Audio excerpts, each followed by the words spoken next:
21장 1절에서 15절 말씀입니다. 사무엘상 21장 1절에서 15절 말씀입니다.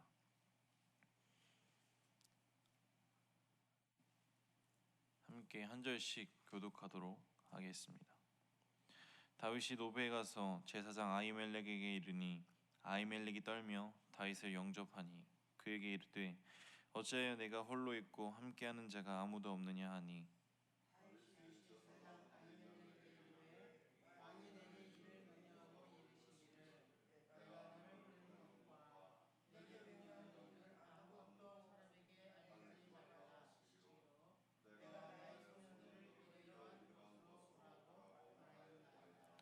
이제 당신의 수중에 무엇이 있나이까 떡 5덩이나 무엇이나 있는 대로 내 손에 주소서 하니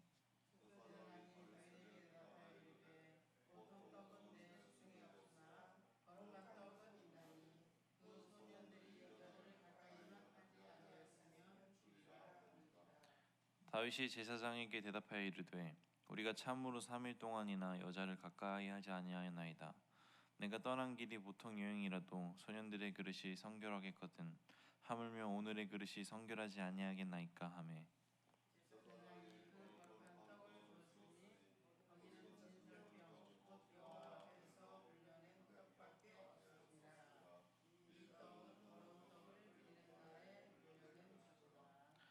그날에 사울의 신하 한 사람이 여호와 앞에 머물러 있었는데 그는 도액이라 이름하는 에돔 사람이요 사울의 목자장이었더라.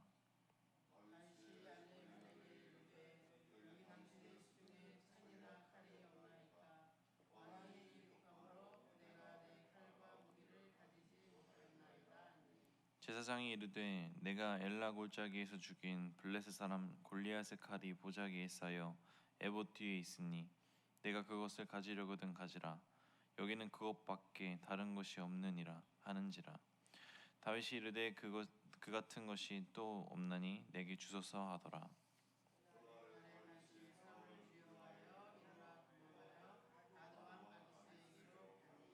아기스의 신하들이 아기스에게 말하되 이는 그 땅의 왕 다윗이 아니이까.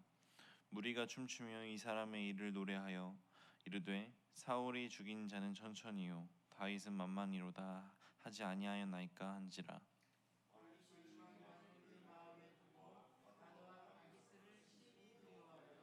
그들 앞에서 그의 행동을 변하여 미친 체하고 대문짝에 끄적이며 침을 수염에 흘리매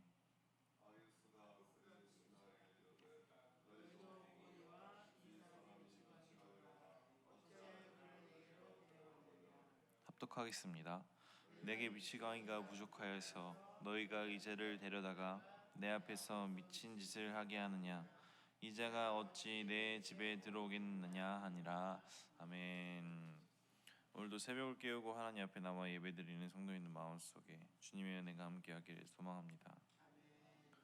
가끔 집에 돌아가는 길이나 하루 일과를 마치고 잠이 들기 전에 그날 속상한 일이 있었거나 갑자기 외로움이 엄습해올 때 또는 사람의 목소리가 그리울 때 종종 전화 통화를 하곤 합니다. 그런데 핸드폰을 열어서 연락처를 쭉 보는데 어느 곳 하나 연락할 곳이 없다는 것을 느낀 적이 혹시 있으십니까? 물론 사랑하는 부모님, 가족, 친구, 지인분들이 있지만 나의 지금 이 심정을, 이 속상한 마음을 공감해 주실 수 있으실까? 아니야, 이해하지 못할 거야. 에휴, 뭐 이런 이야기에서 뭐하나. 이런 단절된 생각과 마음들이 그 순간을 더 힘들게 하는 것 같습니다. 살아가다 보면 가끔 이런 순간들이 찾아옵니다. 이 넓은 세상에서 내가 갈 곳이 한 군데도 없는 것 같고 왠지 나만 덩그러니 있는 것 같은, 혼자 있는 것 같은 기분. 뭐 젊은 세대들 말로는 갑자기 센치해진다라고도 하죠. 뭔가 혼자 고립된 것 같은 기분. 그러나 그 어떤 것으로도 채울 수 없는 공허함. 저는 여기 계신 성도님들보다 나이도 어리고 경험도 적지만 한 가지 확실하게 말씀드릴 수 있는 것은 그때가 하나님이 나를 부르시는 순간이라는 것을 말씀드릴 수 있습니다. 내 마음 속에 있는 그 무엇으로도 채울 수 없는 그 공허함, 그것은 오직 하나님의 마음으로만 채울 수 있는 것임을 기억하시길 바랍니다. 그리고 그 공허함은 하나님이 나를 만나시기 원하셔서 나에게 던지는 메시지라는 것임을 기억하시길 바랍니다. 하나님이 우리를 부르기 위해서, 당신의 마음을 주기 위해서, 내 마음을 비우고 오직 당신만을 바라보게 하기 위해서 말씀 속에서도, 그리고 우리를 훈련시키는 장면들이, 그리고 하나님의 말씀 속에서 하나님의 종을 훈련시키는 장면들이 나옵니다. 함께 나눈 본문 말씀은 다윗이 사울 왕을 피하여서 필사적으로 도망치는 내용을 담고 있는 말씀입니다. 사울을 피해 먼저 높당에 있는 성전으로 도망하여서 제사장 아히멜렉의 도움을 받았지만 성전도 안전하지 않다는 것을 느낀 다윗은 이스라엘의 원수인 가드 땅 아기스 왕에게로 몸을 피합니다. 그러나 그의 신하들은 골리앗을 죽인 다윗을 알아보고 그를 죽이려고 하자 다윗은 그 자리에서 미친 사람처럼 흉내를 내어서 가까스로 위기를 탈출하게 됩니다. 이렇게 다윗은 이스라엘에서도 원수지간인 블레셋에서도 그 어느 곳에서도 안전하지 않았습니다. 그가 그 누구에게도 도움을 받지 못하고 혼자가 되었을 때 그가 어떻게 이 문제들을 해결해 나갔는지, 또한 이 시간 말씀을 통하여서 어떠한 하나님의 교훈이 있는지 함께 나누고자 합니다. 함께 1, 2절을 함께 합독하도록 하겠습니다. 다윗이 노베 가서 제사장 아히멜렉에게 이르니 아히멜렉이 떨며 다윗을 영접하여 그에게 이르되 어찌하여 내가 홀로 있고 함께하는 자가 아무도 없느냐 하니, 다윗이 제사장 아히멜렉에게 이르되 왕이 내게 이를 명령하고 이르시기를 내가 너를 보내는 것과 내게 명령한 일은 아무것도 사람에게 알리지 말라 하시기로 내가 나의 소녀들을 이러이러한 곳으로 오라고 말하였나이다. 아멘. 다윗의 어려운 점은 단순히 사울이 자신을 미워하기 때문이 아니었습니다. 사울이 이스라엘에서 가장 힘이 세고 절대적인 권력을 가졌으며 다윗을 꼭 죽이겠다는 마음가짐으로 다윗을 쫓기 때문이었습니다. 이러한 상황 속에서 다윗이 피할 수 있는 곳은 사실상 없다고 봐도 무관합니다. 그런데 이런 상황 속에서 다윗은 성전으로 향합니다. 옛날에는 성전이 사람들의 억울함을 풀어줄 수 있는 곳이어서 누구든지 죄를 지은 사람들이 성전 제단의 뿔을 잡고 있으면 죽이지 못하게 되어 있었기 때문입니다. 그런데 막상 다윗은 높당의 제사장 아히멜렉에게 그곳에 간 목적을 말하지 않았습니다. 아마 다윗은 자신이 이곳에 머물렀다는 것을 사울이 알게 될 것을 예측을 했을 것이고, 혹여나 아히멜렉에게 피해가 갈까봐 사울로부터 도망친 사실을 말하지 않았던 것 같습니다. 함께 3, 4절을 합독하도록 하겠습니다. 이제 당신의 수중에 무엇이 있을까? 떡 5덩이나 무엇이나 있는 대로 내 손에 주소서 하니, 제사장이 다윗에게 대답하여 이르되 보통 떡은 내 수중에 없으나 거룩한 떡은 있나니 그 소년들이 여자를 가까이만 하지 아니하였으면 주리라 하는지라. 아멘. 다윗은 도망치면서 양식을 제대로 준비할 수 없었기에 배고픔에 시달려 견딜 수 없는 상황이었습니다. 그래서 다윗은 제사장에게 먹을 것이 있다면 좀 달라고 부탁을 합니다. 하지만 제사장에게 따로 먹을 것은 없었고 단지 있는 것이라고는 성전에서 가져온 진설병밖에 없었습니다. 여기서 진설병이라고 하는 것은 성소에 진열해 놓은 12개의 떡을 말합니다. 이 떡은 제사장만 먹을 수 있는데 다윗이 너무나도 배고파하니까 다윗과 그의 일행의 정결함을 확인하고 이 떡을 먹게 합니다. 이것은 신학적으로도 아주 중요한 것인데, 율법에 의하면 하나님께 올린 이 거룩한 떡, 진설병은 일반인은 먹을 수 없었습니다. 그러나 율법은 생명보다 더 우선시할 수 없습니다. 즉 사람을 내팽개치고 기계적으로 율법만을 고수해서는 안 된다는 것입니다. 예수님은 율법의 정신을 사랑이라고 말씀하셨습니다. 함께 갈라디아서 5장 14절을 받들어 읽도록 하겠습니다. 온 율법은 내 이웃을 사랑하기를 내 자신과 같이 사랑하라 하신 말씀에서 이루어졌나니. 아멘. 즉 율법에서 하지 말라고 한 말씀들, 뭐 살인하지 말라, 간음하지 말라, 도적질하지 말라 한 것들은 결국 이웃을 내 몸과 같이 사랑하라라는 말씀 속에 다 들어 있다는 것입니다. 즉 내 인격이 중요한 만큼 다른 사람의 인격도 중요하고, 나의 마음이 중요한 만큼 다른 사람의 마음도 중요합니다.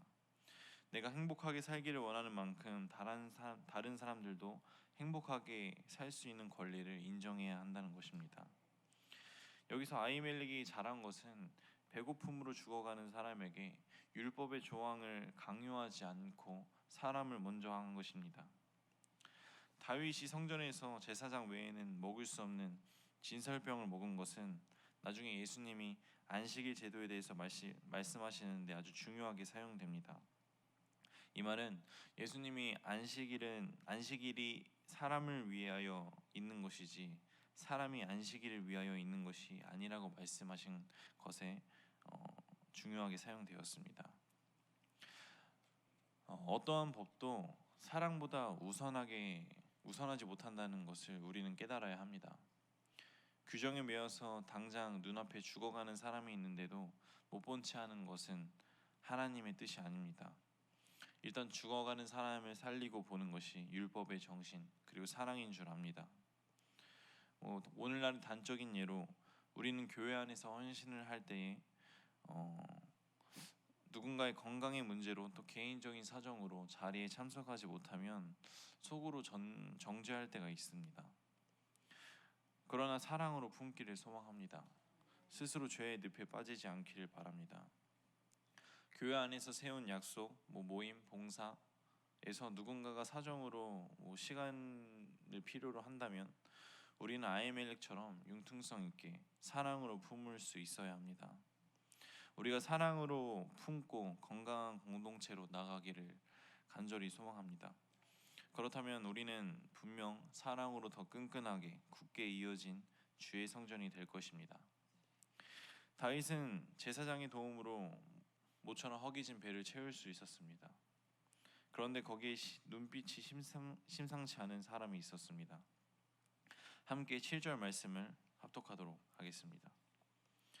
그날에 사울의 신하 한 사람이 여호와 앞에 머물러 있었는데 그는 도액이라 이름한 에돔 사람이요 사울의 목자장이었더라. 아멘.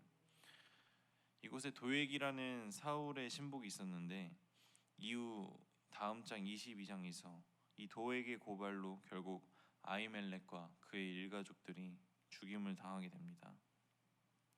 여기서 우리가 생각해야 될 것은 다른 사람들도 모두 자신처럼 생각한다는 것을 조심해야 할 필요가 있다는 것입니다.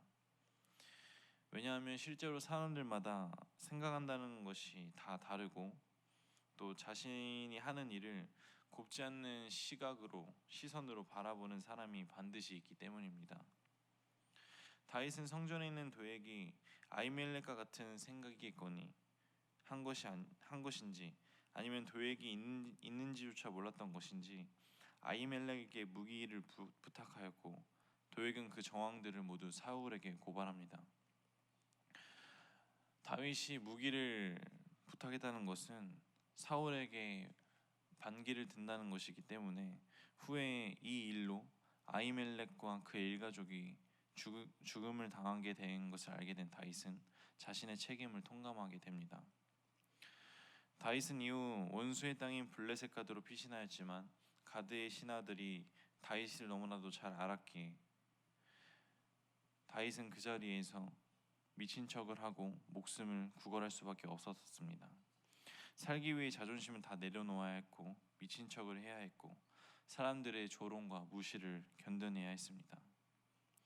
다윗은 이렇게 살기 위해서 성전에도 가보고 적의 나라에도 가봤지만 결국 그를 지켜줄 안식처는 없었습니다. 정리하겠습니다. 우리가 살아가면서 나 혼자 살아가는 것 같은 또 어디에도 갈 곳이 없다는 것 같은 공허함이 들 때가 있습니다. 그 공허함을 채우고자 사람을 만나고 또 만난 음식을 먹으러 가기도 하고 또 유흥을 취하기도 하지만 그 공허함은 채워지지가 않습니다. 다윗 또한 삶의 밑바닥에 내려갔을 때 자신을 지켜줄 이를 찾아서 떠나고 또 찾아보기도 하였지만 다윗은 자꾸 사람을 의지하려는 실수를 범하게 됩니다. 그러나 사람을 의지하려면 할수록 점점 더 어려운 처지에 빠졌습니다. 다윗은 이 시행착오를 겪으며 깨닫게 됩니다. 자신을 지켜줄 이는 이스라엘도 아닌 블레셋도 아닌 오직 하나님이라는 것을 깨닫게 됩니다. 다음 22장을 통해 다윗은 하나님의 말씀을 붙드는 공동체 속에 들어가 제기할 힘을 키워갑니다. 우리의 삶 또한 마찬가지입니다.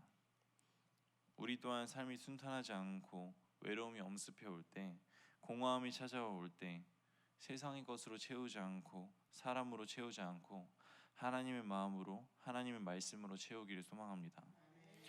나에게 다가온 그 공허함과 외로움은 하나님이 나를 만나길 원하는 마음인 것을 깨달아 하나님 앞에 나아가는 주의 자녀가 되기를 소망합니다.